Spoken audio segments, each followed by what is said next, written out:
this morning are the following commissioners: Floyd B. McKissick Jr., William M. Brawley, and Tommy Tucker. In compliance with the State Government Ethics Act, I remind members of the commission of their duty to avoid conflicts of interest and inquire as to whether any member of the commission has a known conflict of interest with respect to any matters coming before the commission this morning. Let the record reflect that no such conflicts have been identified. So we will proceed with public staff item number 1.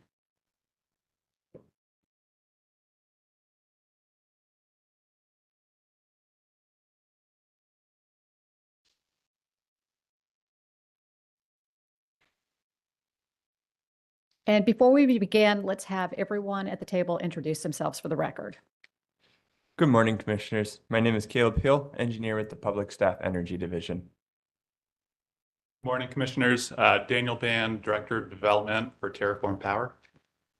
Good morning, Commissioners. Merrick Parrott with Parker Poe Adams and Bernstein here with the applicant Mount Olive Solar and with Terraform Power. And Mr. Band, is that, can you spell your last name, please? B-A-N-D. B-A-N-D. Okay, great. So you can proceed with public staff item number 1. Thank you.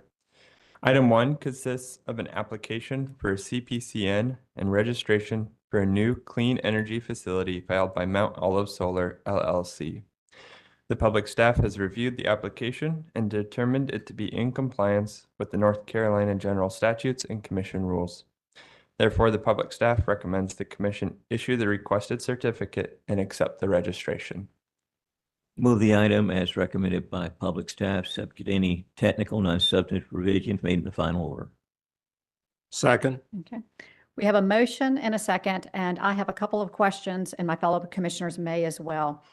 Before I ask my questions, what would be helpful for applicants going forward is our application forms have not kept up with changes in the law for CPRE and also for House Bill 951 and solar procurement. So it would be very helpful in the applications if the applicants can, going forward, can indicate additional information about offtake, the anticipated offtake for their solar facilities, and specifically whether the offtake for the solar facilities will be PURPA contracts, whether they are facilities that are have been awarded bids in one of the tranches for CPRE, or whether they have been or are planning to bid into a solar procurement under our carbon plan or CIRP. And also, if so, whether they are a bid winner for one of the solar procurements. So going forward for all of the applicants, we would appreciate that information so that we don't have to continue asking these questions. So for this facility, can the applicant, Ms. Parador, Mr. Dart, let me know about some information about offtake? So we intend to bid into the 2025 RSC under the PPA track. Terraform Power is an owner-operator, so we have 6 operating projects in North Carolina. We intend to add this one to our portfolio. Okay, thank you. Let me check to see if there's any additional questions from the Commission. Commissioner Tucker.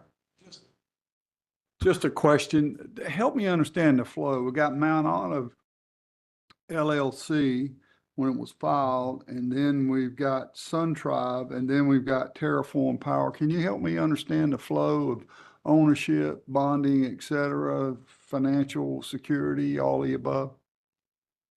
So Mount Olive Solar LLC is the legal entity for the project. Okay. All applications are done under that entity. Originally, we were developing it as SunTribe Development. SunTribe Development was acquired by Terraform Power in May. So we are now part of the Terraform Power team. I was with SunTribe Development. I'll continue to be the developer throughout the life cycle of the project. So Terra Power owns Mount Olive? Yes, sir. Okay. Well, you got the battery storage, what I applaud you on, because we love to see all solar built with storage so it could be utilized in a better form of reliability instead of high noon in the sunshine, and it could be stored on a dark day and we could use that. So I appreciate that. That's all the questions I have, Madam Chair. Okay, we have a motion and a second. All in favor? Any opposed? The motion carries. Thank you very much, and thank you for the responses to the questions. Thank you, Commissioners. Thank you. Thank you. So we will now proceed with public staff item number 2.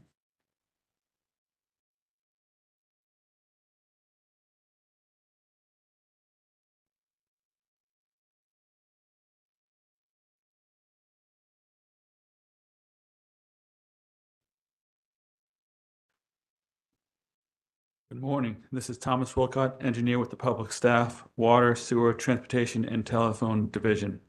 Item And before you proceed, Mr. Higgins, can you identify yourself for the record as well? Yes, ma'am. Dan Higgins with Burns Day and Presnell, appearing for Floris Hampstead LLC. Thank you. Item number 2 regards docket W 1305 sub 45. On April 23rd, 2025, Pluris Hampstead LLC filed notifications of intention to begin operations in an area contiguous to present service area to provide wastewater service to Hawthorne at Headwaters area in Pender County. The public staff has reviewed the notification and recommends that the commission issue the proposed orders recognizing the contiguous extensions. Move the item is recommended by public staff, subject to any technical, non-substantive revisions in the final order. Second. We have a motion and a second. Are there any questions or discussion? Commissioner Tucker. Just one question, Mr. Wilcox. This is wastewater only. These communities are supplied water by whom? Pender County Utilities. Okay, so Pender County is there.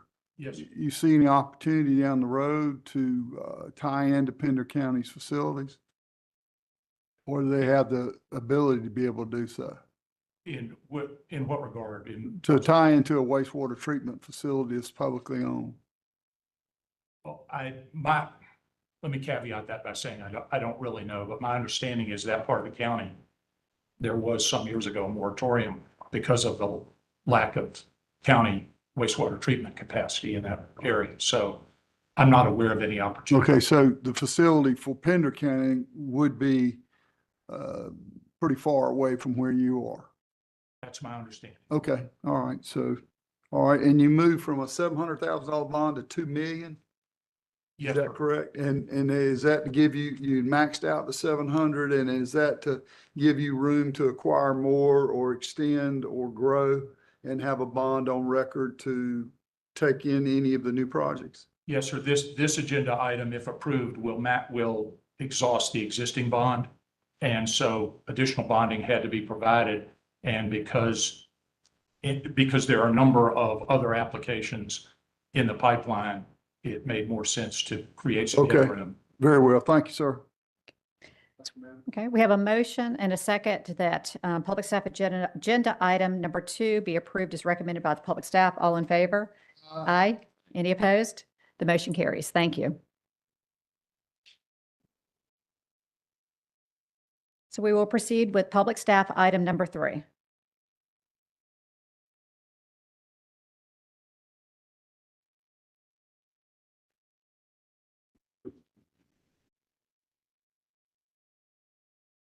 Good morning. I'm Jesse Dongira, engineer with the Public Staff, Water, Sewer, and Telephone Division. Item number 3, filed by DFHC and docket number W1315 sub 11, is a verified petition to the Commission pursuant to North Carolina General Statute 62-133.11, requesting authorization to amend its tariffs to reflect an increase in the cost of purchased water from the city of Greensboro. The proposed amendment seeks to pass this increased cost to the DFHC customers located in Gardner Hill Station in Guilford County. Public staff has reviewed the petition and recommends that the requested tariff revision be approved. Move approval of the item is recommended by public staff, subject to any technical, non-substantive revisions in the final order. Second. We have a motion and a second that public staff item number 3 be approved as recommended by the public staff. Are there any questions or discussion? Seeing none, all in favor? Aye. Any opposed? The motion carries. Thank you. So we will proceed with public staff item number 4.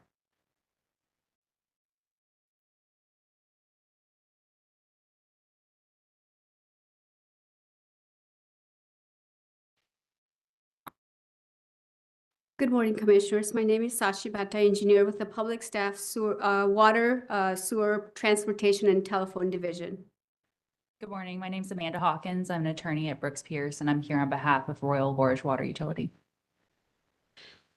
Item number 4 is docket number W 1331 sub 5. On July 7, 2025, Royal Gorge Water Utility filed a verified petition with the Commission pursuant to the North Carolina General Statutes 62-133.11, requesting authority to amend its tariff for the purpose of passing along the increased cost of purchasing sewer utility service from the Metropolitan Sewerage District of Buncombe County in Ridgecrest service area in Buncombe County, North Carolina. The public staff has reviewed the verified petition and recommends approving the proposed tariff revision. Move approval of the item as recommended by public staff, subject to any technical, non-substantive revisions in the final order. Second. We have a motion and a second that public staff item number 4 be approved as recommended by the public staff. I believe that there's a question from Commissioner Tucker. I hate to ask all the questions this morning, but is this a pass-through cost on? Yes. Okay, thank you. We have a motion and a second. All in favor? Aye. Any opposed? The motion carries. Thank you. Thank you. So we now have before us the minutes of our July 14, 2025 staff conference for approval. Move approval of the minutes. Okay, we have a motion and a second. All in favor?